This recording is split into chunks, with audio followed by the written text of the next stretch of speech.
గత 2 మాసాల నుంచి ప్రతి ఆఫీసర్కు వివరిస్తున్నాం. సార్, అకాల వర్షాలు కురుస్తాయని చెప్పి వాతావరణ కేంద్రం చెప్తుంది. ధాన్యాన్ని తొందరగా కొనుగోలు చేసి గోదాములకు తరలించినట్టయితే రైతులను ఆదుకున్న ప్రభుత్వం అవుతుంది. వారం రోజులు అవుతుంది, మొక్కజొన్న జోకిన లారీలు లేవు, బార్దాన్ లేదు, ఎంతో ఇబ్బంది అవుతుంది. మరి దయచేసి ప్రతి అధికారిని మీరు ఆదేశాలు ఇచ్చి ఈ తడిచిన ధాన్యాన్ని కొనుగోలు చేసి తొందరగా ఏర్పాటు చేస్తారని మరి మీకు విన్నవించుకోవడం జరుగుతుంది. అయ్యా, మరి రైతుల తరఫున దండం పెట్టి చెప్తున్న ముఖ్యమంత్రి గారికి మీరు దయచేసి ఒక 20 రోజుల ధాన్యాన్ని ఇక్కడ లేకుండా తరలిస్తారని ఆశిస్తున్నాను. థర్డ్ పార్టీలు కూడా ఇక్కడ ఇస్తలేరు, తెచ్చుకోవాలంటే కూడా చాలా ఇబ్బందులకు గురవుతున్నాం. పోయిన రోజున వర్షానికి బాగానే వడ్లు ఖరాబ్ అవ్వడం జరిగింది. ఫుల్ లైన్ పెట్టి తొందరగా లేసే ప్రయత్నం చేయండి. జై జవాన్ జై కిసాన్.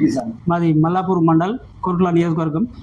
అకాల వర్షానికి మార్కెట్ మొత్తం జలమయమై మొక్కలు మరియు వడ్లు చూడడానికి చాలా అక్కడ బాధాకరంగా ఉంది.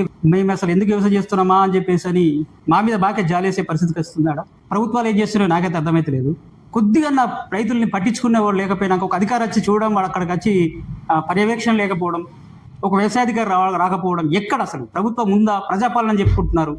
రైతుల కోసం ఏం బతున్నాం అంటున్నాం, రైతులే మాకు దేవుళ్ళు అంటున్నారు. అసలు రైతులను పట్టించుకునేవాడు ఎవడున్నాడు ఇక్కడ? వ్యవసాయం ఎందుకు చెప్తున్నారా మీరు అని ఇండైరెక్ట్గా చెప్తున్నారా? మాకు బడ్లు ఇప్పుడు కోపీయడం జరుగుతుంది, అక్కడ వారి పరిస్థితి ఘోరంగా ఉంది. హార్వెస్టర్లతో ప్రాబ్లం ఉన్నది, అది తీసుకొచ్చిన తర్వాత ఇక్కడ ప్రాబ్లం ఉన్నది. ఏదైనా అంతే ఉంది. దేవుడు అంటే ఇప్పుడు బయటకు అమ్ముకుంటున్నారు. రైస్ కోలపరలకు 1800, 1300, 1400 అమ్ముకుంటున్నాం. అక్కడ చెప్పుకోవడానికి ప్రభుత్వం ఉంది, మేము చేస్తున్నాం, మేము కొంటున్నాం, లక్షల మెట్రిక్ టన్నులు కొంటున్నాం అని చెప్పేసి చెప్పుకుంటున్నారు. అసలు ఏం కొంటున్నారో నాకైతే తెలియదు. ఈ లెక్కలు పేపర్ల మీద ఉన్నాయా లేకపోతే ఇంకేదైనా ఉన్నాయా? ఒక వరి మండి ఇస్తే ఎంత మిగులుతుందని మీకు లెక్కలు తెలివయా? దయచేసి ఇప్పటికైనా ఆలోచించండి. ప్రభుత్వాలు మాత్రం రైతులలో బాగా వ్యతిరేకత వస్తుంది, మీరు గమనించండి. తెలంగాణ పరిస్థితి ఎట్లుందంటే రైతులు మళ్ళా అడుక్కొని తినే పరిస్థితి వచ్చింది. అడ్లు కొని లేదు, మొక్కలు కొని లేదు. వచ్చిన అడ్లు ఇప్పుడు నెల అడ్లు వచ్చి మొక్కలు వచ్చి నెల 15 రోజులు 2 నెలలు అవుతుంది. ఎప్పుడు కొంటారు సార్?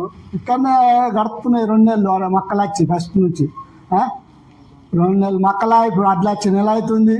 మళ్ళీ ఈ అడ్లు జోకులు లేదు, ఎక్కడెక్కడనే జాము వర్షాలు పడి అన్నీ నానిపోతున్నాయి సార్. తొందరగా అడ్లు మొక్కలు పోయేటట్లు చూడండి. ప్రజలకు కూడా మేలు చేయండి. రైతుల ప్రభుత్వం అంటే రైతులు ఎక్కడుంది సార్?